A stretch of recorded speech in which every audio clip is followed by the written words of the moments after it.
Vamos a hacer esta clase que está pendiente. Es una clase muy importante. Créame que sí, ¿no? Muy, muy importante. ¿Y qué es el tromboembolismo pulmonar? Simplemente un coágulo que se va y obstruye el lecho vascular pulmonar. En este caso, la arteria pulmonar. Eso tiene que estar bien claro. Coágulo en la arteria. ¿Ya? Eso es un tromboembolismo pulmonar. Esto, si yo obstruyo la pulmonar, ¿quién se va a ver afectado? ¿Se acuerda? Hacia atrás, ¿no? ¿Quién está hacia atrás del pulmón? El corazón derecho. Entonces, si yo no puedo mandar la sangre, el corazón derecho no puede enviar la sangre, ¿qué va a pasar con este paciente? Va a haber una alteración, ¿verdad? En el intercambio gaseoso. ¿Qué alteración es eso? Ventilación, perfusión. No hay perfusión. 1, hipoxemia para el paciente. La sangre no pasa al otro lado o no pasa bien oxigenada y pasa poquito. ¿A dónde pasa? Al izquierdo, al lado izquierdo del corazón, que es el encargado de la presión arterial. Entonces, este paciente, ¿qué va a hacer? Además, ¿cómo va a estar el gasto cardíaco? Va a estar poquito, va a estar bajito, ¿verdad? Presión arterial, caída. ¿Cómo va a estar la perfusión coronaria? ¿Cómo va a estar? Disminuida. ¿Y cómo va a estar el ventrículo derecho? Dilatado. Este septo interventricular, ¿se acuerdan de la dependencia interventricular? ¿Qué va a pasar con el septo interventricular? Va a ir hacia el lado izquierdo. El septo se va a desviar a la izquierda, entonces el izquierdo va a tener una cavidad más pequeña y no va a recibir tanto volumen. Entonces, ¿qué pasa con el ventrículo derecho? Falla.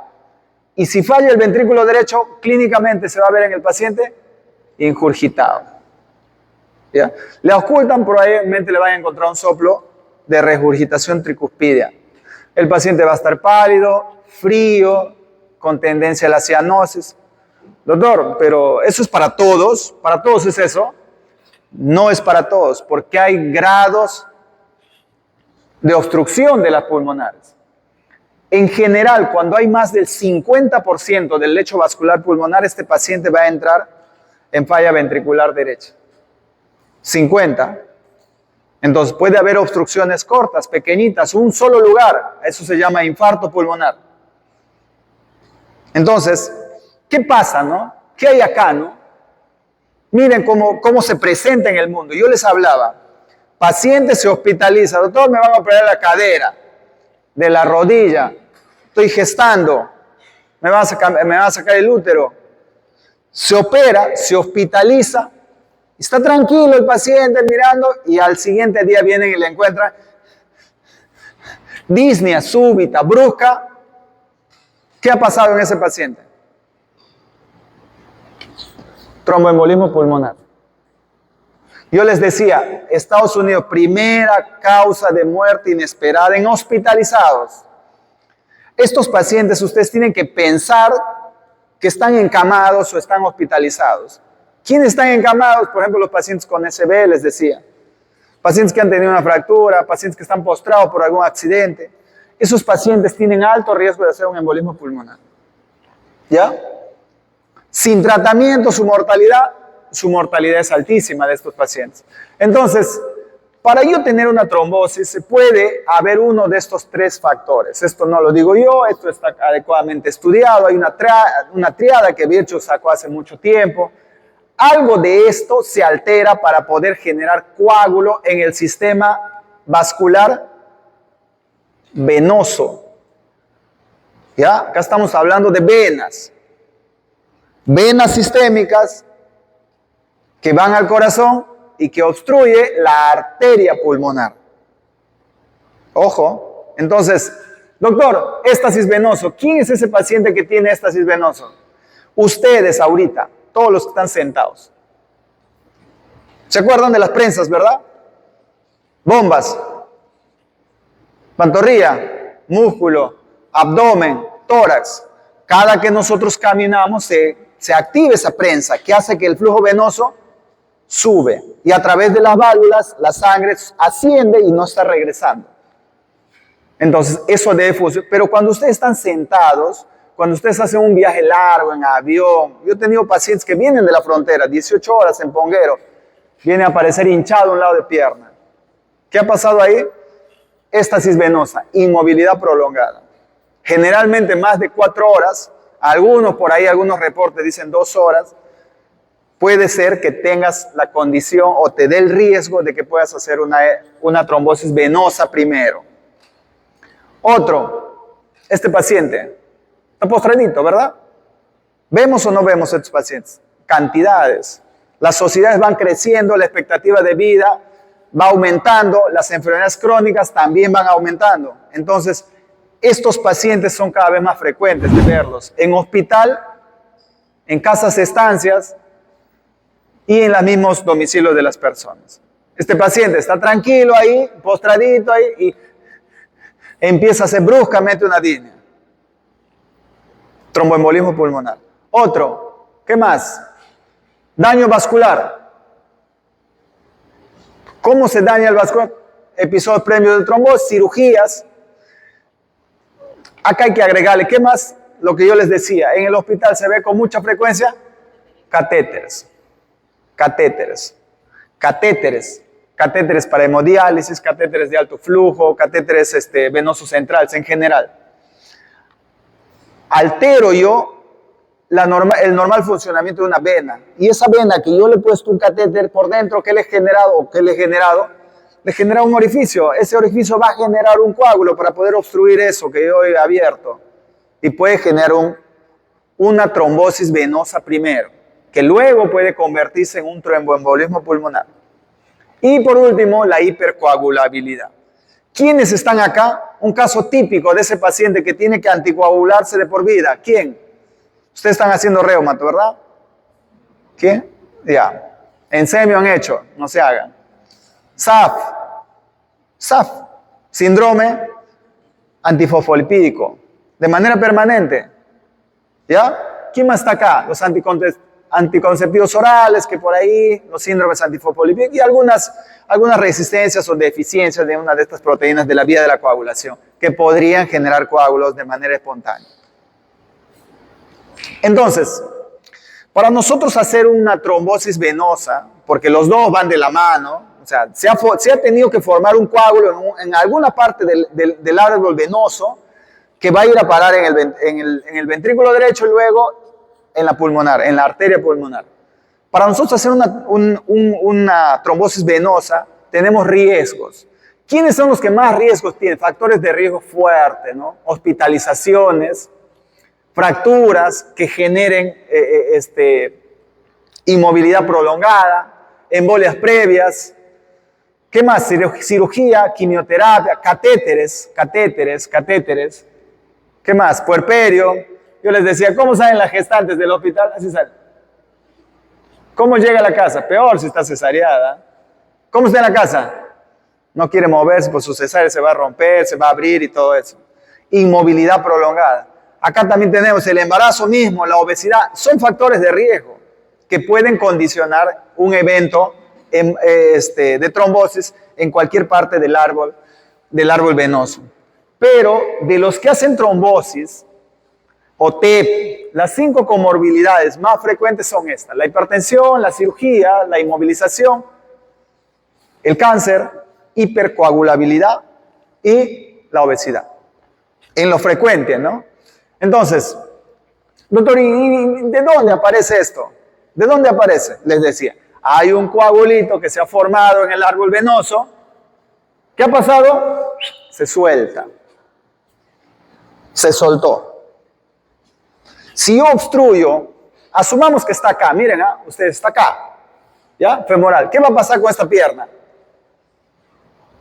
Con esto, con este miembro inferior izquierdo, ¿cómo se va a ver clínicamente? ¿Se acuerdan? La arteria lleva. ¿Cómo va a estar clínicamente esa pierna si se obstruye? Fría. Fría. Va a doler, no va a haber pulso. La vena, si obstruyo, ¿cómo va a estar esta pierna? ¿Cómo va a estar? Arteria lleva, vena, regresa. ¿Cómo va a estar esa pierna? Acá está la obstrucción. Hinchada, edematizada. Dedito, fobia positiva. ¿Ya? Mientras más obstrucción, más edema. Entonces este coagulito que está acá viaja, va al corazón, aurícula derecha, ventrículo derecho y acá se va a parar en una parte del árbol arterial pulmonar. ¿Estamos? Eso es lo que pasa. Y estos coágulos, ¿de dónde viajan? Lo más frecuente, ¿de dónde es? Miembros inferiores. Lo más frecuente.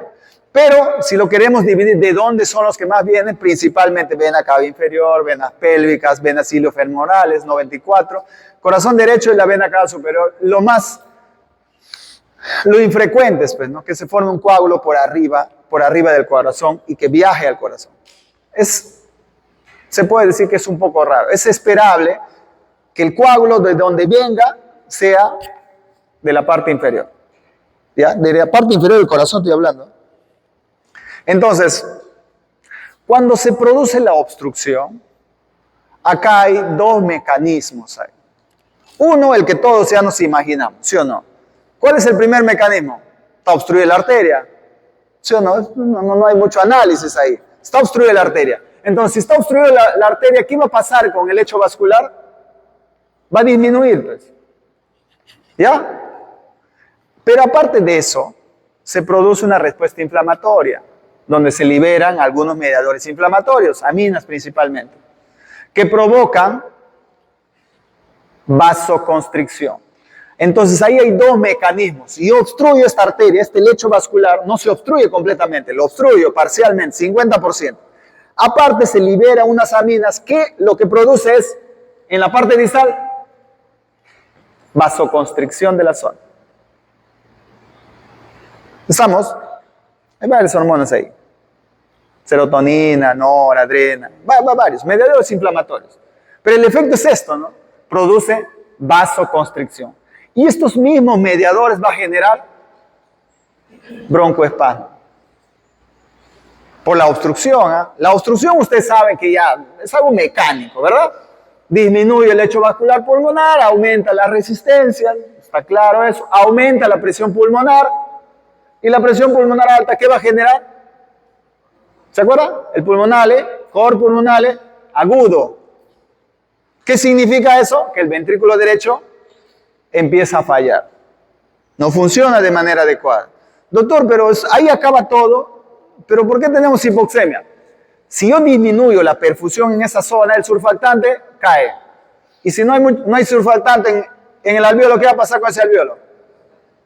Como un globito, ¿no? Que está inflado, tú le abres y va al colapso. ¿Ya? Entonces eso va a generar atelectasias, alteraciones de la ventilación-perfusión. Les hablaba del espacio muerto que aumenta, ¿se acuerdan? Yo no perfundo una zona, esa zona está ventilada, pero no está perfundida. Aumenta el espacio muerto. ¿Qué más? Al otro lado, broncoespasmo, vasoconstricción, aumenta la permeabilidad. Este paciente va a hacer edema también.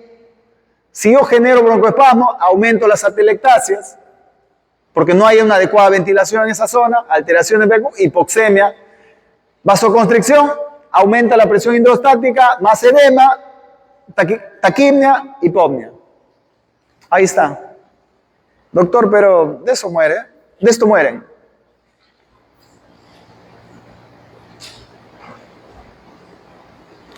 ¿Ya? En parte, en cardiología nosotros le llamamos el espiral de la muerte en el shock cardiogénico. Pasa similar o lo mismo. ¿Qué pasa cuando yo aumento la poscarga del ventrículo derecho? ¿Qué significa eso? Que la presión de salida está alta, no puedo enviar la sangre. No puedo. Ahí sí. ¿Por qué? Porque hay una obstrucción acá en la arteria. Entonces mi poscarga está alta. Mi poscarga está alta. Entonces, ¿qué pasa con este ventrículo derecho? Miren, hay una secuencia de eventos que al final desencadenan la muerte. Doctor, si yo aumento la poscarga, ¿qué va a pasar con el ventrículo derecho? Les decía en agudo, se dilata, ¿verdad? Se dilata. Doctor, y este ventrículo derecho dilatado, dilata el anillo tricuspidio, entonces la válvula va a generar una insuficiencia.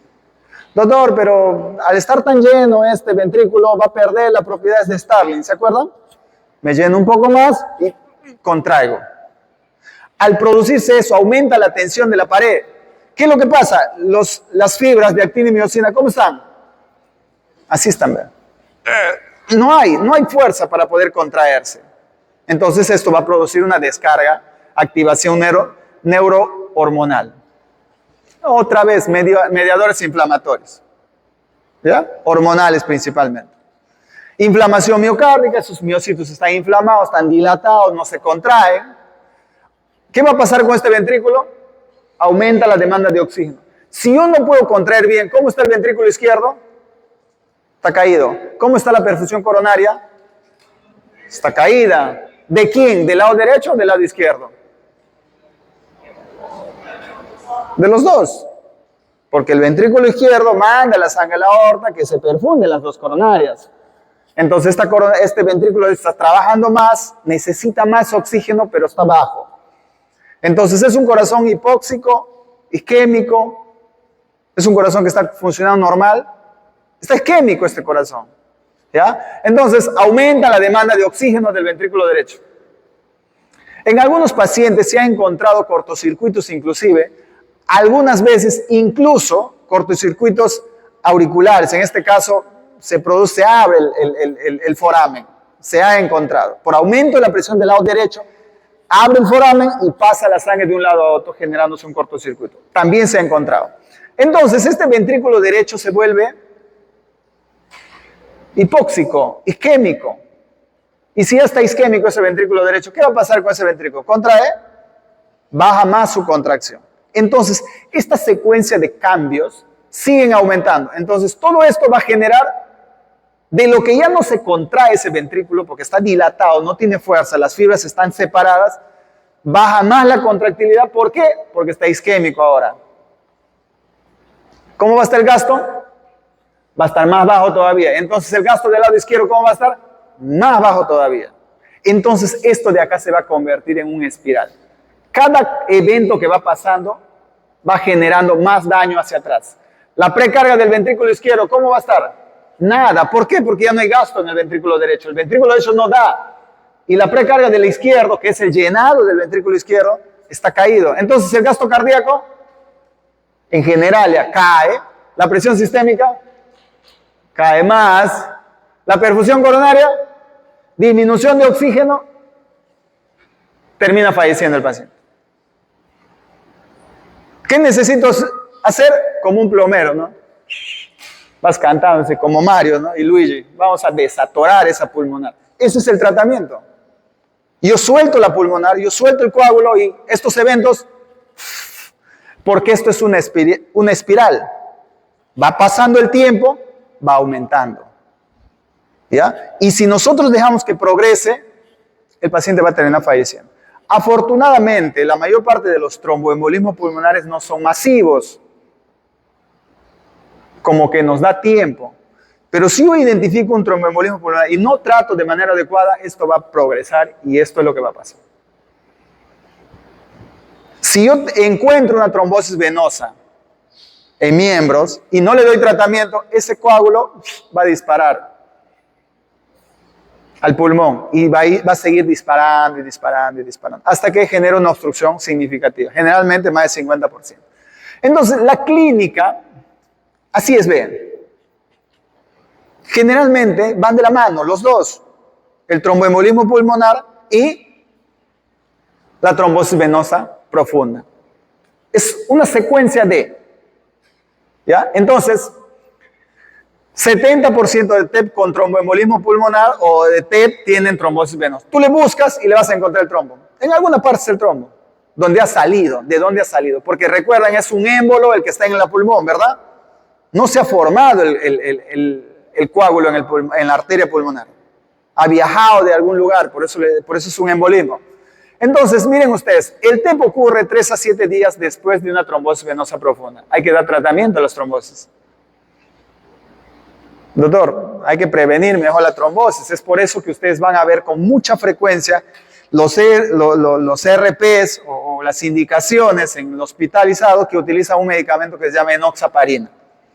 ¿Ya? ¿Para qué es eso? Para prevenir la trombosis venosa profunda. ¿Estamos? Entonces, miren ustedes, estos son síndromes que voy a tratar de mezclar un poco, tanto la clasificación americana como los europeos. Los americanos dicen un embolismo pulmonar masivo es cuando tiene más del 50% de obstrucción. Submasivo, 30, 50.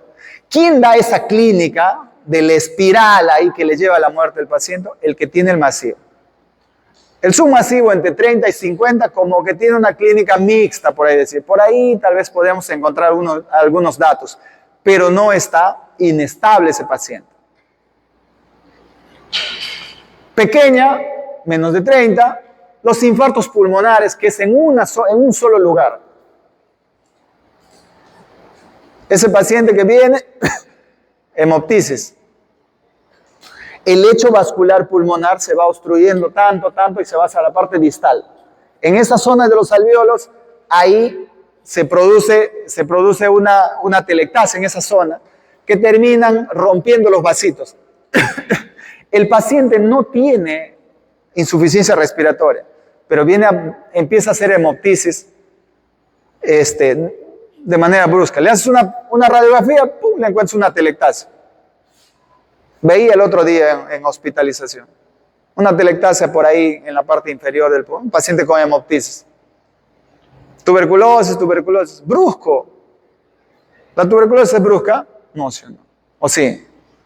Entonces, vamos viendo, ¿ya? ¿Qué clínica tienen los pacientes? Disnea súbita. El paciente está taquicárdico y está respirando rápido. Disnea súbita. Doctor, se ha desmayado. Estaba tranquilo, se ha desmayado. Pero, ¿qué pacientes son estos? Estos son pacientes que tienen factores de riesgo, comorbilidades. La principal de ellas es que está encamado o que tiene inmovilidad. La principal de ellos. Entonces, ¿dónde se presenta con más frecuencia? En el hospital. Hospitalizados. Shock puede dar, dolor torácico también, taquicardia. Entonces, cuando un paciente, tú tienes esa sospecha, te hace disnea, está taquicárdico, el paciente empieza a respirar un poco más, no está desaturando, pero está respirando un poco más rápido. ¿Qué está pasando, no? Algo está pasando. Yo puedo agarrar y puedo ver mis reglas de predictores de tromboembolismo pulmonar. Este es el que más se usa, me parece, al menos es el que más me gusta personalmente. Y habla de tres posibilidades. Probabilidad clínica baja, intermedia y alta. Un paciente empieza a hacer disnea y tú dices, hay que hacerle probabilidad clínica para ver si este paciente tiene probabilidad de tener un tromboembolismo pulmonar. ¿Y qué es lo que hago? Saco mi tablita, factores predisponentes, trombosis, o de previo, le han operado hace poco, está inmóvil, tiene un cáncer, ha hecho hemoptisis, mire, 2 puntos. Frecuencia cardíaca y signos clínicos de trombosis venosa profunda. TAC, edema unilateral, un solo lado, edema unilateral, y el paciente empieza a respirar rápido, con episodios de desaturación por ahí. Tablita, ¿qué probabilidad clínica tiene de un TEP? Alta, más de 7 puntos. ¿Tiene una trombosis? ¿Dónde estoy? Estoy inmovilizado, 4.5. Estoy taquicárdico, 6. Ya, pues hay que agregarle por ahí. ¿Qué más le ponemos? Hemoptisis, ¿cierto? Pero con 6 yo ya estoy acá en intermedio. O sea, tengo que hacer algo. No estoy hablando de insuficiencia respiratoria acá, estoy hablando de probabilidad. Es un paciente que no está inestable hemodinámicamente. Ojo. Ahora, si está inestable, porque acá no te está midiendo presión, no te está midiendo otras cosas. Para eso hay otra cosa más. En su momento lo vamos a ver. Entonces, ustedes pueden poner probabilidad en 3 niveles y en 2. TEP improbable. Es un TEP probable, 6 puntos lo hemos sacado. Entonces yo sigo y digo, hay que buscar diagnóstico. Mira, hay un montón de cosas, hay que ocultar al paciente, electro, hay que hacerle una tomografía, dímero D, perfusión, gammagrafía, hay que hacerle algo. Hay que buscarle. ¿Qué vamos a buscar? La obstrucción. ¿Se acuerdan ustedes qué es el dímero D? ¿Se acuerdan? ¿Alguien? ¿Qué es el dímero D? ¿Es producto de la degradación o es un resto de la degradación de un coágulo, sí o no? ¿Ya? Se forma un coágulo y el dímero D empieza a elevarse producto de que ese coagulito se va a ir degradando un poquito. Entonces, si yo tengo dímero D alto, ¿qué significa? Que ese paciente tiene respuesta inflamatoria y tiene un coagulito por ahí en alguna parte. Eso es lo que significa, que se está degradando. Y ese es el dímero D. Yo les pregunto, yo tengo un paciente que tengo una probabilidad de T probable y le hago dímero D y me sale negativo. ¿Qué significa? ¿Qué significa? Que no es un TEP. Así es simple. Para eso te sirve el dímero D. No para hacer diagnóstico, ¿eh? Para eso te sirve. Para descartar que sea un TEP. ¿Ya? Entonces, no tiene utilidad en el diagnóstico. ¿Dónde estoy?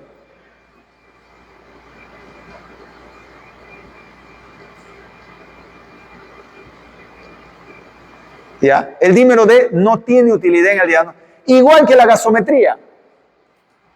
Los pacientes que hacen insuficiencia respiratoria aguda, ¿cómo van a estar esos pacientes?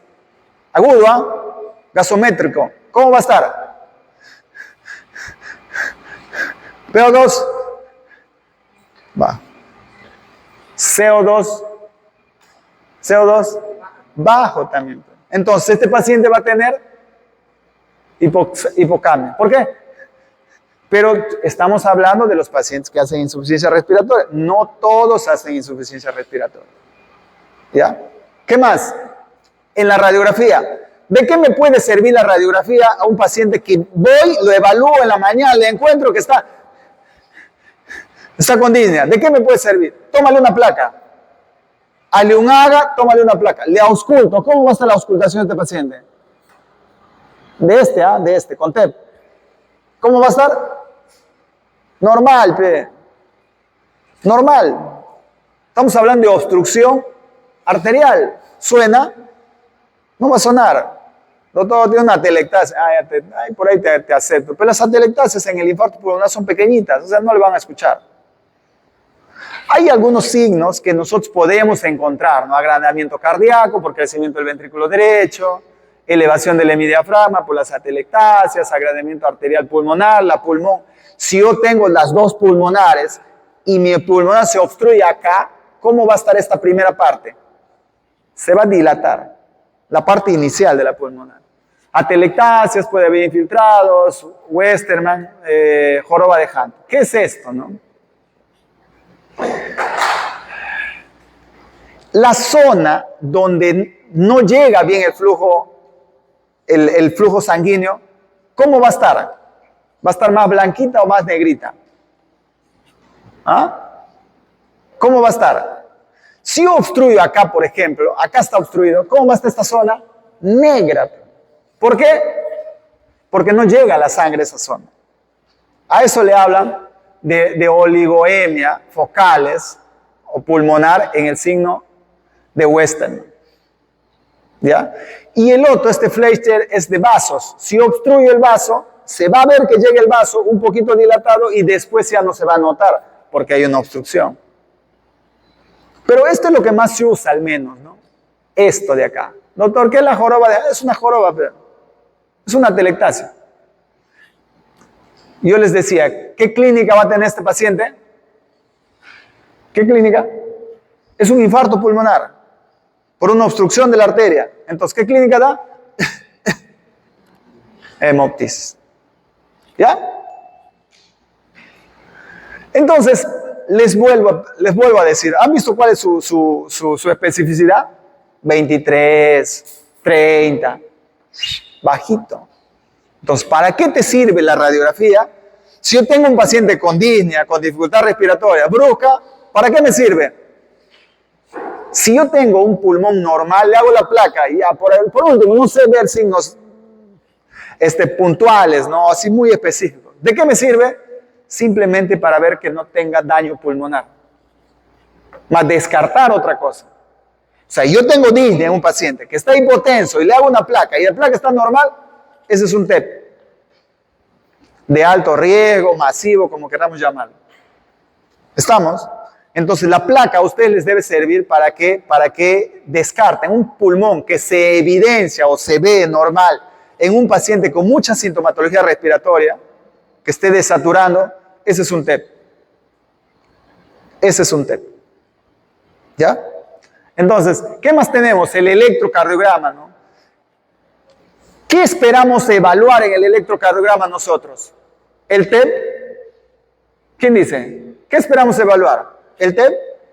No, ¿qué esperamos evaluar? El ventrículo derecho, doctor, el ventrículo derecho. Eso es lo que evalúa el electrocardiograma. No ve la arteria pulmonar, evalúa el ventrículo derecho. Si tiene gran afección del ventrículo derecho, vamos a encontrar algunos síntomas. ¿Ya? Entonces, cuando la afección es leve, no afecta al ventrículo derecho. Entonces, el electrocardiograma, nada. Por ahí va a tener un poco de taquicardia. Podría tener taquicardia, pero el ventrículo derecho no se va a ver afectado. Entonces, ¿qué nosotros podemos encontrar? Bloqueos de rama derecha, patrón en M, en B1 y B2. Y tal vez que es todo el mundo busca esto, ¿no? El complejo de McGuinn-White. ¿Qué es esto? ¿Dónde estás? ¿Alguien se acuerda? ¿Lo han visto? ¿Alguien se acuerda qué era? Acá decía. Acá está. Entonces, ¿qué significa esto? S1, Q3, T3. Ese es este complejo. Es un paciente que está taquicárdico. ¿Ya? ¿Ya? Acuérdense, ¿ya? Entonces, dímero D, les adelantaba yo sobre el dímero D. ¿El dímero D qué era? Producto de la degradación del coágulo. Doctor, si está elevado, quiere decir que puede ser un TEP. Pero si el paciente está séptico, o están tratando alguna infección, ¿tiene dímero D alto o normal ese paciente? Un paciente que se dializa, por ejemplo, ¿su dímero D cómo va a estar? ¿Alto o normal?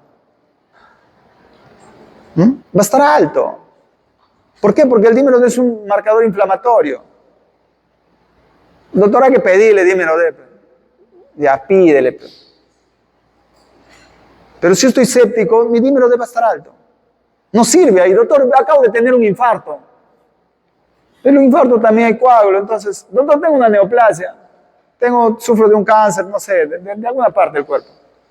Va a estar alto, entonces, la posibilidad o el espectro que nos da el dímero D es cortito, pero sí, y le recalco, ¿no? no sirve para descartar TEP. Si usted tiene sospecha, le pide un dímero D y el dímero D es alto, no nos está diciendo que es un TEP. Eso que quede claro. Pero si tú le pides un dímero D y el dímero D está bajo, o no tiene dímero D elevado, como querramos llamarlo, esto sí es específico para decir, no es un TEP. ¿Ya? Para eso nos sirve el dímero D, no para hacer diagnóstico. Un diagnóstico se hace de otra manera. Entonces, incluso, algunas veces se puede utilizar ultrasonografía o ecografía, si es que lo tenemos en la mano. El paciente está hospitalizado, y yo ¿qué agarro? Agarro mi transductor, el lineal, el que puedo utilizar vascular, y simplemente pongo acá en la ingle y acá, popliteo. Pum, pongo y miro la vena. Si la vena se comprime, solamente hago eso. Se comprime las venas que están acá. Negativo. Poplitea, se comprime negativo. Acá, comprimo. No tiene edemas, ¿eh? Comprimo, no se comprime bien. Entonces, ¿qué quiere decir en esa vena? Que hay un coágulo dentro. Por eso no se comprime bien. En eso se basa la ultrasonografía de compresión. ¿Qué nos está diciendo? Que tiene una trombosis venosa de miembros inferiores. Entonces, si este paciente tiene una trombosis venosa y ha hecho disnea súbita, ¿qué es eso? ¿Ah? Tiene 4 patas, camina en el techo y dice miau. ¿Qué es eso? Es un TEP. ¿Ya? Es un TEP. Así simple, facilito. Bueno, quisiera meterme un poco en esto, pero hay también la gamografía de ventilación-perfusión, se pone un contraste para mirar si no pasa, el pulmón que está afectado no le llega bien el contraste en este caso, no perfunde, nos dice que en esa zona hay una obstrucción, vascular. No tenemos acá en Iquitos, pero yo prefiero irme directo a la tomografía, porque con tomografía voy a hacer diagnóstico.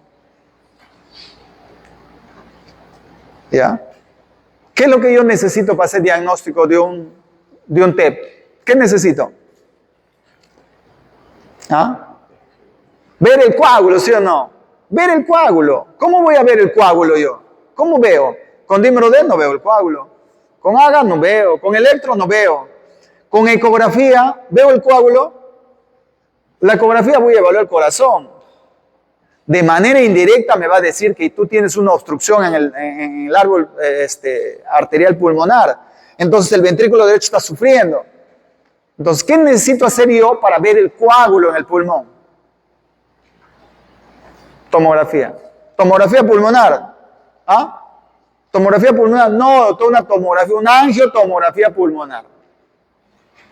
Pido una angiotomografía pulmonar y en la angiotomografía pulmonar me tienen que hacer una tomografía con contraste de la pulmonar. Entonces yo voy a poder ver ahí en qué parte está la obstrucción del árbol arterial pulmonar. ¿Estamos? ¿Ya? Entonces, tengo una mejor imagen por ahí. Lo vamos a mirar. Hay este pantaloncito de la pulmonar. No pasa. Algo ha pasado acá. Por eso no pasa. Obstrucción pulmonar.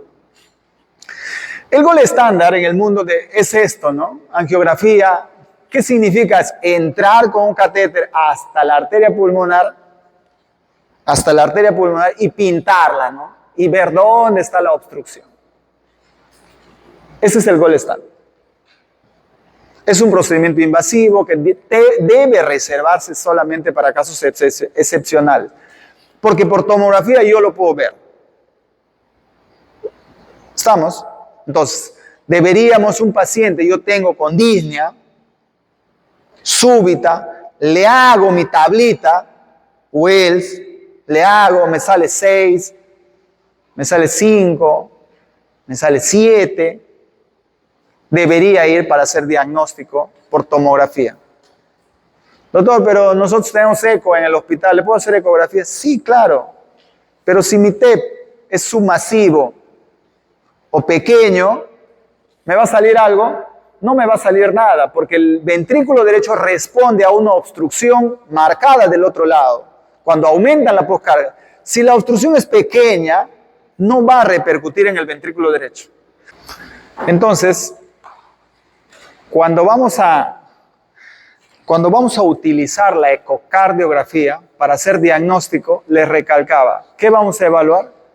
No vamos a evaluar el coágulo, vamos a ver signos directos de una obstrucción vascular, que puede ser por un coágulo en este caso. Entonces, ¿qué va a tener el ventrículo derecho? ¿Qué va a pasar con este corazón? ¿Qué va a pasar? Este corazón va a caer. ¿Qué va a pasar?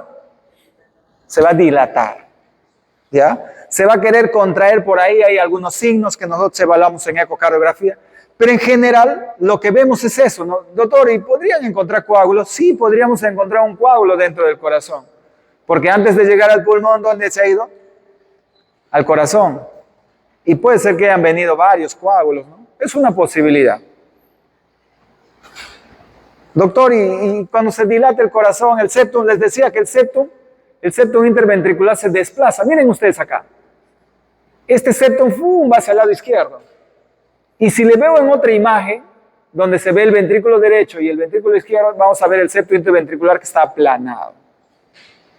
Son signos que nos hablan de que la presión en el ventrículo derecho está alta. ¿Por qué? Por una poscarga alta. En este caso, por obstrucción en las arterias pulmonares.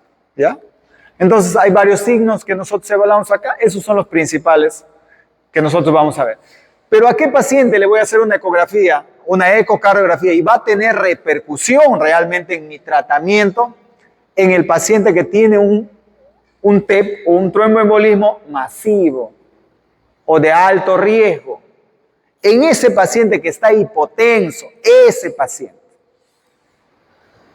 ¿Ya? Ese paciente que está inestable hemodinámicamente, está con hipotensión, presión menos de 90, ya le he puesto volumen, está con droga, está con nora, está con dopa y sigue hipotenso. Este paciente. ¿Estamos? Entonces, la exploración ecocardiográfica no está recomendada como un elemento de la estrategia diagnóstica electiva en pacientes normotensos. Esto es para el inestable, es esto. Porque es inestable, no lo voy a poder agarrar tranquilo y le voy a llevar a tomo, ¿sí o no? Oye, mira, vas a hacer la tomo, tranquilo, te vas a echar, no respires. No voy a poder hacer eso. Pero sí puedo utilizar la ecocardiografía ahí. Al pie de la cama del paciente, en el paciente grave. En el paciente que está hipotenso, en el paciente que está inestable hemodinámicamente. ¿Ya? Entonces, si yo tengo un paciente inestable y le hago una eco y el ventrículo derecho está normal, ¿es un TEP o no es un TEP? ¿Ah? ¿Es un TEP o no? Eso no es un TEP. Está inestable el paciente. Le hago una eco y el ventrículo derecho está normal, eso no es un TEP. Te sirve para descartar. Así como el dímero D te sirve también para descartar, igualito la eco te sirve para eso. Está inestable, le hago la eco, ventrículo derecho chiquito, normal, se contrae bien, no es un TEP. Así simple, ¿eh? En el inestable.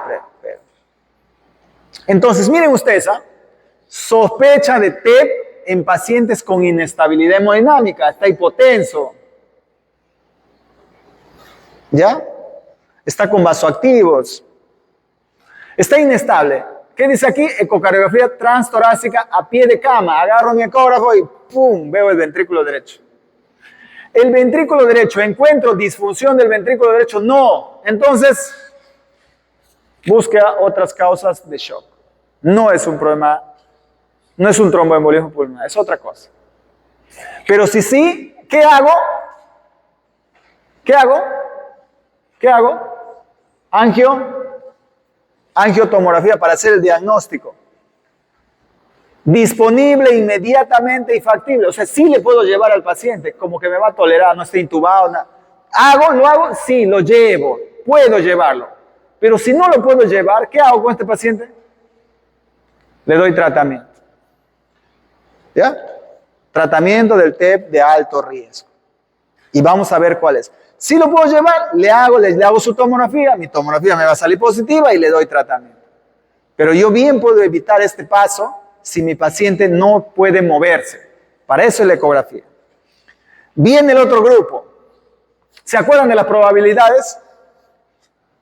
¿Ya? Baja, intermedia, alta. TEP probable, TEP improbable. Wells, ¿se acuerdan o no se acuerdan? Ahí estaba, adelante, ¿eh? Un punto, doctor, 2 a 6, 7, ¿se acuerdan, no? Entonces, yo tengo ese paciente, sospecha de TEP en pacientes sin inestabilidad hemodinámica. No está inestable. Evalúa la probabilidad clínica, juicio clínico, probabilidad clínica baja o intermedia. ¿Qué le hago? ¿Qué le hago? Dímero D. Mi dímero D, doctor, sale positivo. ¿Qué le hago?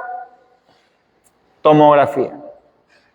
¿Dónde está la eco acá? No entra la eco acá. Tomografía, se hace el diagnóstico. Probabilidad clínica alta, o TEP probable, les hablaba, directo a tomo. Ya no hago este paso del dímero D ya. Ustedes verán que acá no está en el esquema diagnóstico, está la placa, está la gasometría, está el electrocardiograma, o sí está. No está, son ayudas diagnósticas. Pero yo tengo la sospecha clínica, yo tengo un paciente que mi probabilidad clínica es alta, o es un TEP probable, más de 6 puntos, directo va a tomografía. Hay que evaluar los vasos pulmonares. ¿Estamos? Que esté claro eso, ¿eh? Doctor, ¿y estabilidad hemodinámica qué significa? Ya, es clasificación de la gravedad de la embolia pulmonar y riesgo de muerte precoz. Alto riesgo de muerte precoz. ¿Cuánto tiempo? A los 30 días. Dentro del hospital y a los 30 días. ¿Se acuerdan que le decía alto riesgo? Alto riesgo, alto riesgo. Ya, alto riesgo. ¿Qué significa? Que está inestable hemodinámicamente, que tiene una disfunción del ventrículo derecho, hipotenso principalmente, disfunción del ventrículo derecho en la eco, en la ETT o ecocardiografía transtorácica, y troponinas altas. Pero si yo estoy inestable hemodinámicamente y tengo una eco, dale tratamiento como un TEP de alto riesgo. ¿Estamos? ¿Ya? ¿Y de qué sirve? Y tal vez podríamos entrar acá con el intermedio alto, ¿no? Donde tiene estas escalas de clase PESI, que son unas escalas que se puede llenar, ¿no? De acuerdo al paciente, que es un montón de parámetros, que te puede dar positividad, difusión del ventrículo derecho, no está inestable hemodinámicamente, pero sí tiene una clasificación de embolia pulmonar de grado intermedio alto. Igual este paciente hay que valorarlo. Difusión, troponinas altas. ¿Por qué se elevan las troponinas? ¿Por qué? Es un corazón isquémico, doctor, en el paciente grave, inestable hemodinámicamente. ¿Ya? Se elevan las troponinas. Y si las troponinas están altas, es un marcador pronóstico de muerte precoz. Ese ventrículo, ese corazón está disfuncionando. Entonces, yo vengo al tratamiento. Entonces, el tratamiento son dos grupos. ¿Sí o no? ¿Estamos o no estamos? Dos grupos, ¿ah? Estable hemodinámicamente, que tiene una eco normal, inestable hemodinámicamente. ¿Cómo está este paciente? Hipotenso. Ya está con vasoactivos. ¿Ya? Y le hago una eco, disfunción del ventrículo derecho. Dos grupos, ¿eh? Los dos tienen que recibir tratamiento. Entonces, ¿cuál es el tratamiento del tromboembolismo pulmonar? ¿Cuál es? Sacar ese coágulo, ¿sí o no? Está fácil. No hay que sacar ese coágulo, hay que está obstruyendo. ¿Cómo lo saco? Doctor, lo aspiramos con una cañita. Lo disolvemos. Lo anticoagulamos. ¿Qué hacemos para destruir ese coágulo? Ahí es donde viene la estabilidad hemodinámica. Si yo estoy inestable hemodinámicamente, ¿qué tengo que hacer? Se va a morir este paciente. Tengo que sacar ese coágulo rápido, o tengo que destruir o disolver o lisar ese coágulo rápido. Pero si el paciente no está inestable, ¿qué es lo que hago? Disuelvo el coágulo, pero la estabilidad me permite darle tratamiento a largo plazo. ¿Estamos? Ya, nos metemos al tema. 50% no tratados presentan TEP en 3 meses. TEP sin tratamiento, 26% de mortalidad en 2 semanas. Su mortalidad es alta. Entonces, ¿qué yo tengo que hacer con este paciente? Miren ustedes, ¿ah? Prevenir el crecimiento del trombo, prevenir las recidivas y disolver el coágulo o el trombo. Eso es lo que yo tengo que hacer con el paciente. ¿Qué medidas voy a utilizar? Tratamiento de sostén. ¿Qué le ponemos al paciente que está hipotenso? ¿Qué le ponemos? Todo pone un poquito de volumen. No responde al volumen. Recuerda que ese ventrículo derecho no puede, así está bien. ¿Qué le ponemos? Le ponemos un vasoactivo, un inotrópico. Podemos utilizar Nora, podemos utilizar Dopa también, para mejorar la contracción de ese ventrículo derecho. Y vemos qué más necesita el paciente. Si está desaturando, oxígeno. Vemos, doctor, cuánto es su PAF y vemos si necesita intubación o simplemente con una máscara, una cánula va a responder. ¿Qué es esto? ¿Qué necesito yo a ese coágulo? Yo primero necesito evitar que ese coágulo siga produciendo más coágulo. Porque si yo ya tengo un coágulo así formado, ¿qué va a pasar con los factores de coagulación que están en la sangre? ¿Qué va a seguir? ¿Qué va a pasar? Va a seguir pegándose, la fibrina que está dando vuelta va a seguir pegando. Cada vez que pasa la sangre por ahí se va a pegar un poco más. Y ese coágulo va a seguir creciendo. Entonces, lo que yo tengo que hacer es evitar que ese coágulo siga creciendo. ¿Con qué se hace eso? Con un anticoagulante. El anticoagulante no va a ir a alisar el coágulo, ¿eh? Que quede claro eso. Nuestros propios líticos que tenemos internamente, una vez que se detiene el proceso de la coagulación, van a empezar a disolver ese coágulo.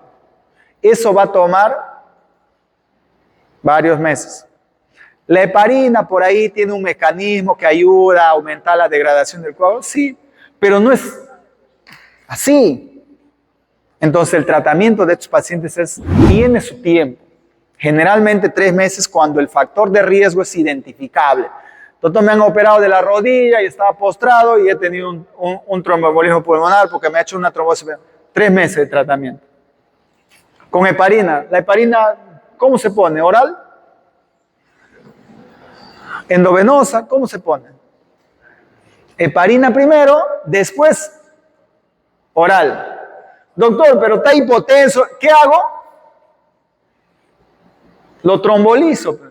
Tengo que destruir ese coágulo rápido. Doctor, ¿y qué dice filtro? ¿Qué significa eso? Si mi paciente hace coágulos a cada rato, hace TEP, de alguna parte está yendo ese coágulo y se puede poner una mallita por ahí para evitar que ese coágulo suba al corazón. ¿Dónde? Ahorita vemos. Y por último, doctor, no le puedo trombolizar, no le puedo anticoagular y este paciente se va a morir. Entro y aspiro ese coágulo. ¿Se puede dar ese caso? Se puede dar. Es un procedimiento invasivo, cruento, que aumenta las complicaciones, pero es una medida que se puede hacer. ¿Estamos? Entonces, miren el tratamiento. ¿Ah? 2 cositas nomás hay. Anticoagulación a largo plazo. ¿Y qué más? Si el paciente está grave, lisar ese coágulo. Ahí acaba todo. ¿Por qué? Porque es algo mecánico, está obstruyendo, necesito abrir eso. Entonces, ¿qué es lo que se usa? Se utiliza la heparina sódica. Nosotros acá, al menos en el MINSA del hospital de acá de Iquitos, tenemos el problema de que no tenemos un laboratorio a disposición. Cuando se utiliza esto, lo que se hace es controles del TTPA y hay un normograma que se utiliza. ¿Cuánto de heparina le pongo? Porque miren ustedes, bolo, le pongo un bolo y de ahí le hago infusión. O sea, preparo la heparina, los frasquitos, no sé si ustedes han visto, lo preparo y de ahí lo paso en infusión continua. Pero como esto va a ir a afectar la vía de la coagulación, yo necesito hacer controles con sangre, cada 4, cada 6 horas. Si mi laboratorio no me da esa posibilidad, 2 cosas pueden pasar. O no le voy a hacer nada con la dosis de la heparina, o le puedo generar sangrado. Entonces yo necesito controlarlo para ver que lo que le estoy poniendo realmente le esté haciendo efecto. Doctor, pura heparina, también yo puedo utilizar la heparina de bajo peso molecular. ¿Quién estamos hablando ahí? Enoxaparina. Igual, funciona igual. ¿Eh? ¿Cuánto le pongo, doctor, de enoxaparina? ¿Cuánto le pongo? 1 miligramo por kilogramo cada 12 horas. Eso que ustedes ven que le ponen así en el brazo, en el perio umbilical. 60, la mayoría, cada 12 horas. Se está anticoagulando el paciente. Eso es la anticoagulación. Doctor, ¿pero con eso va a vivir? Nadie quiere vivir poniéndose subcutáneo, ¿no? Picándose, ¿no? Entonces ahí vienen los anticoagulantes orales. Pero miren ustedes, ¿qué contraindicaciones puede tener un anticoagulante? Básicamente sangrado, ¿sí o no? Algo que tienen que tener en cuenta siempre cuando ustedes se evalúan a los pacientes es ver su hemograma.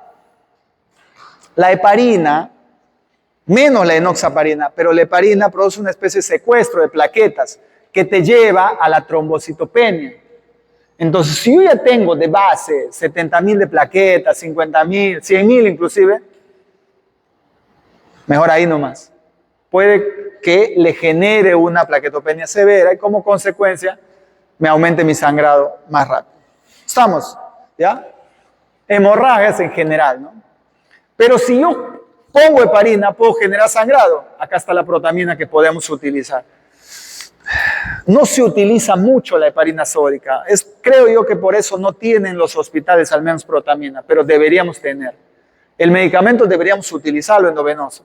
Pero esto también en cierta forma ayuda en la enoxaparina. Entonces, ¿cuánto se utiliza?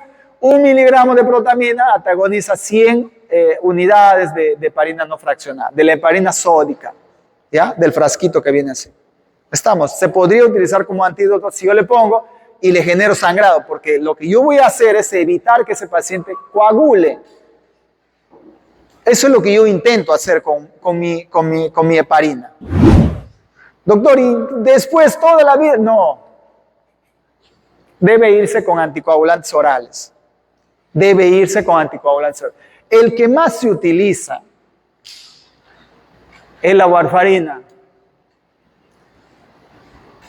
Peligrosa warfarina, tóxica warfarina. Es un medicamento seguro, ¿eh? Es peligroso porque los pacientes, muchos de los pacientes, no entienden a veces, cuando no hay una buena relación con el médico, los riesgos que genera la warfarina. ¿Qué complicación te puede dar la warfarina? ¿Qué complicaciones? Sangrado. Hace unos días un familiar me buscaba porque le había dado de alta a su paciente, será pues más de un mes, porque estaba anticoagulado y tenía otros medicamentos, por problemas cardíacos que necesitaban anticoagulación. Y me cuenta que ha fallecido y nadie le quiere dar el certificado. ¿Y de qué ha fallecido? Ha empezado a hacer dolor abdominal, doctor, le dolía mucho el estómago, acá se apretaba y después se empezó a vomitar sangre y ya ha fallecido. ¿Qué ha pasado? ¿Qué ha pasado? Señor, tu control no, todavía no le podíamos traer porque no había nadie quien se quede en la casa y todo eso. Un medicamento utilizado con muy buena intención, ¿eh? Pero que al final termina generando esa complicación. Ha hecho una HDA probablemente masiva y eso le ha generado la anemia severa y probablemente hipoxemia a nivel de muchos órganos y ha fallecido. ¿Cuánto tiempo se ha puesto mal? Habrá durado 6 horas, doctor. Ni tiempo de traerlo a la emergencia hemos tenido. Y eso va a pasar. Por eso hay que ver bien el uso de los medicamentos. Entonces tenemos la warfarina como una posibilidad, es probablemente lo que más se usa. Se puede controlar, eso es lo de bueno, que yo le doy warfarina y si el paciente es bueno y tiene buen apoyo de la familia, cada semana o cada 2 semanas le podemos hacer su control de INR, con eso se controla eso. Que tiene que mantenerse entre 2 y 3 como valor. Si el paciente puede hacer eso, le va a ir bien. Pero también están al otro lado los nuevos anticoagulantes orales. Ustedes habrán oído hablar del dabigatran, del rivaroxaban, del apixaban. Son medicamentos seguros, no necesitan controles. No necesitan controles. Lo de malo es que son caros. Todavía no hay en las farmacias de los hospitales públicos. Y lo de malo también, y puedo decir que lo de malo porque también me ha pasado igual, el sangrado, todavía nosotros no tenemos antídoto de esto, al menos en el Perú que yo sepa. En el mundo existen. ¿La warfarina tiene antídoto? Sí. ¿Qué hace? Inhibidores de factores dependientes de vitamina K. Entonces, ¿cuál es su antídoto? Le pongo vitamina K, si veo que está muy elevado empieza a sangrar. Se puede. Entonces esto sirve, se usa, se utiliza muchísimo. No requieren control, son medicamentos seguros, pero hay cositas que todavía quedan ahí. Uno, no hay forma de controlarle, de ver si realmente está bien anticoagulado o nos estamos pasando, porque no hay un examen que nos permita ver eso. A diferencia de warfarina, que sí hay. Yo le hago controles de INR y me puede regular las dosis. Entonces estos tienen medicamentos, tienen dosis estándares, pero si no le va bien, el paciente puede sangrar y puede fallecer. Yo he tenido experiencia en algunos pacientes que han utilizado esto, que han hecho sangrado como complicación. Desafortunadamente, la mayor parte de estos pacientes son pacientes mayores, que se utilizan por trombosis o por fibrilación auricular y todo, y algunos de ellos lamentablemente han fallecido por uso de anticoagulantes. Entonces, los dos grupos se puede usar. El de arriba, diría yo que es más seguro, porque yo lo puedo controlar si es que tengo buen apoyo de la familia. Y el de abajo también es seguro porque no necesita control, estar picándose a cada rato, sacándose sangre. Desafortunadamente son más caros. Y lo último es que no tienen antídoto. Eso tienen sus cosas buenas ambos. Tienen. Más estabilidad del anticoagulante tienen los de abajo. Pero también, como les recalco, tienen sus riesgos. ¿Ya? Entonces, miren ustedes, ¿ah? Si yo identifico al paciente bien, ¿qué le doy? Le doy un anticoagulante. ¿Cuánto tiempo, doctor? ¿Cuánto tiempo? 3 meses. Si yo lo identifico. ¿Por qué ha hecho el TEP o por qué ha hecho la trombosis? Porque estaba paralizado, acababa de darle a luz, no se movía y todo eso. ¿Estamos? 3 meses. El tratamiento oral indefinido está recomendado para los pacientes que presentan enfermedad tromboembólica recurrente. O sea, haces un TEP y vuelves a hacer otro TEP. ¿Qué es lo que hago con ese paciente? Anticoagulante de manera permanente. ¿Estamos? ¿Ya? ¿Por qué? Porque este paciente está formando coágulos dentro. Puede tener una de las deficiencias de las proteínas que les decía, SC, puede haber eso.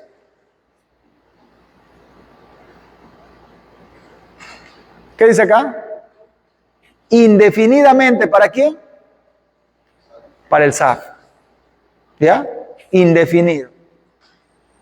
Antagonistas de la vitamina K. ¿Quién es eso? Warfarina. Se debe considerar continuar indefinidamente oral de los pacientes en primer episodio sin un factor. Se puede considerar, ¿no? Pero en general a los 3 meses, incluso se podría llegar a los 6 meses. Se podría llegar. Si se decide prolongar la anticoagulación oral, miren ustedes que tienen a la mano también apixaban y rivaroxaban. Se puede utilizar. Yo tengo algunos pacientes, por ejemplo, con uno de estos medicamentos. Luego de una trombosis venosa, porque el tratamiento es similar. Yo tengo una trombosis, anticoagulo. Tengo un TEP, anticoagulo. Tengo un TEP de alto riesgo, ¿qué hago? Trombolizo. ¿Estamos? Y después de la trombólisis, ¿qué hago? Anticoagulo. Ese es el tratamiento. ¿Ya? Así es simple. Entonces, ¿qué es lo que yo hago? Trombolizo. Doctor, pero la trombosis no ha demostrado reducir la tasa de mortalidad o recurrencia a los 90 días. ¿Por qué se utiliza esto y por qué no reduce? Porque la mayor parte de estos pacientes son pacientes ya graves. Entonces, no tiene mucho impacto en mortalidad este medicamento, pero yo les pregunto, ¿qué más hacemos? ¿Qué hago con estos pacientes? Muchos de estos pacientes ya tienen cambios isquémicos en el corazón. Está dilatado, ese corazón ya llega complicado cuando va al hospital o cuando se decide el tratamiento con el trombolítico. ¿En quién va? En el TEP masivo o en el que está inestable. Solamente en ese paciente. Doctor, pero si hay un coágulo hay que disolverlo. Si yo pongo un anticoagulante, ¿qué puede pasar? Un trombolítico, ¿qué puede pasar en este paciente? Asumamos que yo le pongo a él, ¿ya? Él no tiene un coágulo, o no tiene un coágulo obstruido severo. ¿Qué puede generar el fibrinolítico? ¿Ah? ¿Qué puede generar el fibrinolítico? ¿Ah? Va a ir y va a disolver todos los coágulos que hay en su cuerpo. No, el TEP no es selectivo, no, se acurruca y viaja por la sangre hasta llegar al coágulo que está en la arteria. No va a hacer eso, ¿ah? ¿Qué va a pasar? Él va a ir y va. Y ustedes saben que en el cuerpo hay un balance entre coagulación y anticoagulación, ¿verdad? Siempre hay coágulos chiquitos que se están formando. Yo voy a destruir todo, voy a lisar todo. Entonces, ¿qué puedo generar yo con el anticoagulante? Sangrados cerebrales. Sangrado gastrointestinal. Tengo una úlcera por ahí, hemorragia digestiva masiva. Se me ocurre un pequeño aneurisma chiquito. O he tenido un ictus hemorrágico hace 6 meses, 6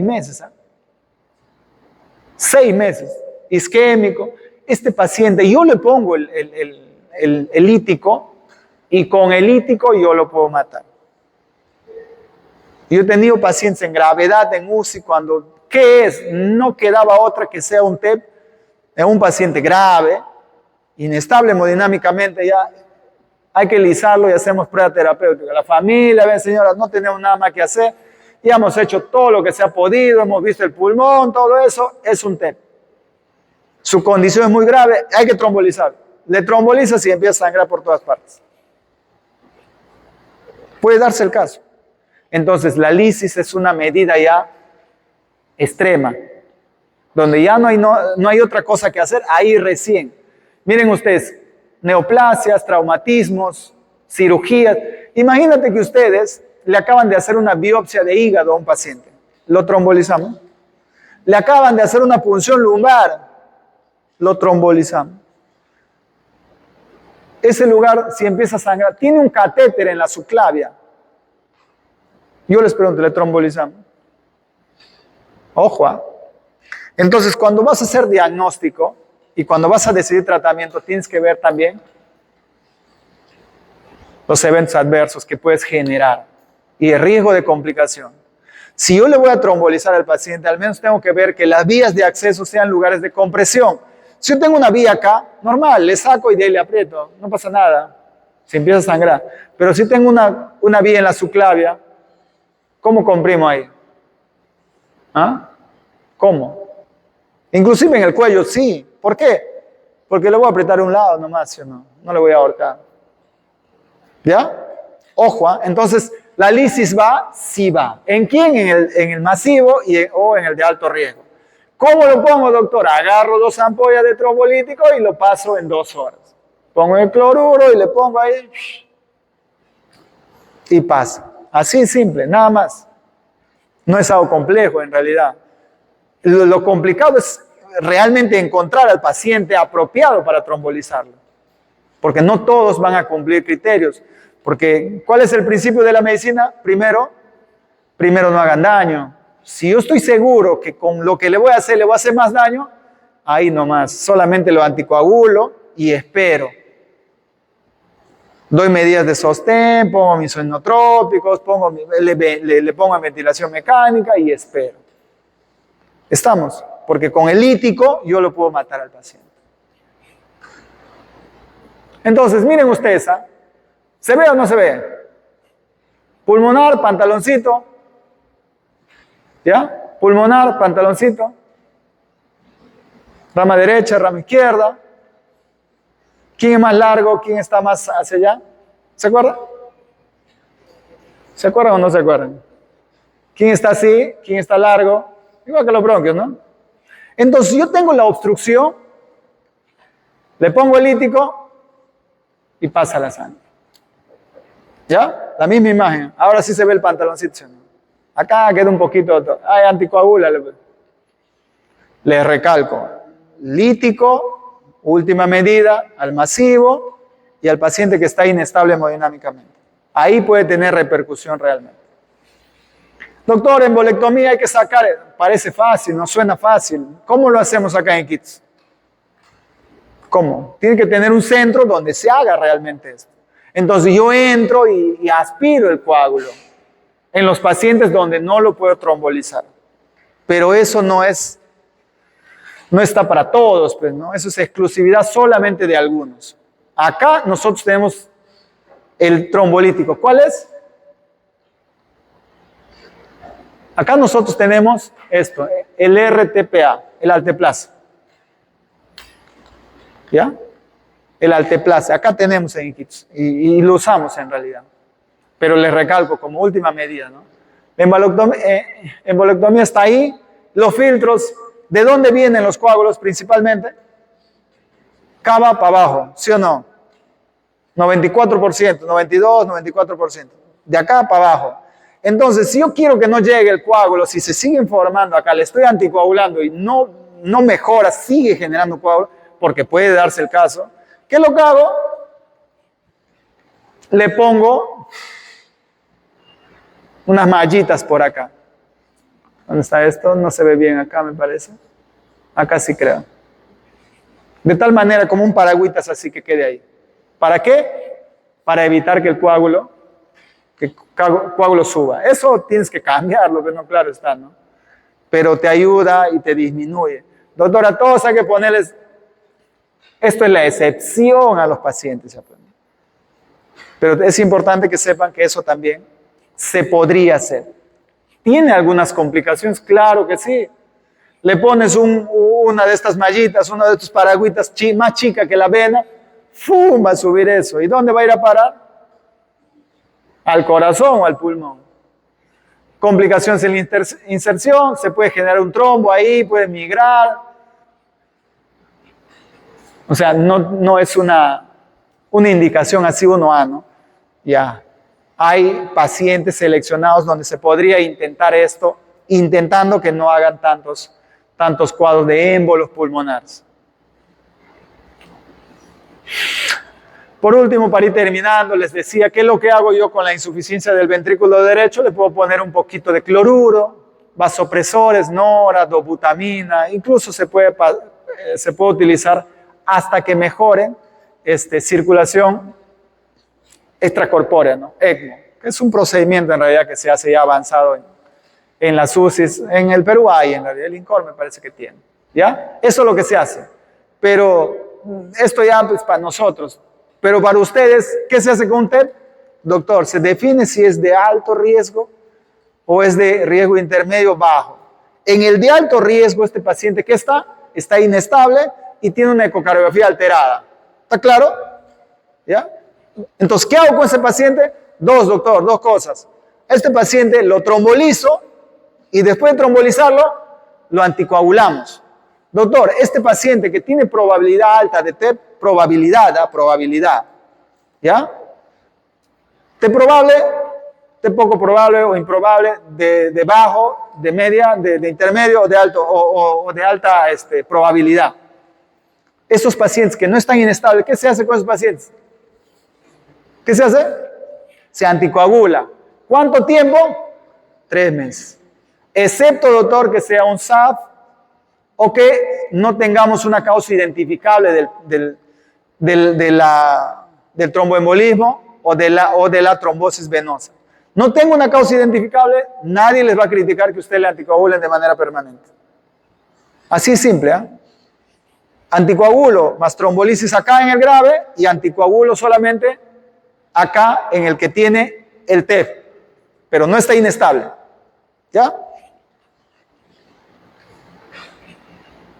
Entonces, esto tiene que estar en su cabeza. Si tú tienes un paciente que vas a hospitalizar y va a estar postrado, por ejemplo, una insuficiencia cardíaca que no se mueve, no se desplaza, ese paciente tiene que ir con un profiláctico de tromboembolismo pulmonar. Tiene que ir. Ustedes van a ver ahí los pacientes con cirugías de cadera, con artroscopía. Tienen que ir con esto. Incluso los pacientes que se hospitalizan simplemente, que no tienen movilidad, han tenido un infarto cerebral. Espero las 72 horas, no es un infarto grande. Tengo que darle un profiláctico. Porque si no, este paciente puede hacer una trombosis venosa que luego se puede convertir en un tromboembolismo pulmonar. Y el tratamiento y las consecuencias pueden ser más graves. De ellos, ¿qué tenemos acá? La enoxaparina, ¿no? Tiene que estar en sus cabezas. ¿Cuánto es la dosis, doctor? 40 miligramos subcutáneo cada 24 horas. Doctor, no tiene plata, a veces no hay en el CIS. Ya, dale parina sódica. 5.000 subcutáneo cada 8 horas. Se hace eso y ustedes van a ver con frecuencia en los hospitales. ¿Para qué es esto? Para evitar formación de coágulos. ¿Ya? Bueno, chicos, muchas gracias.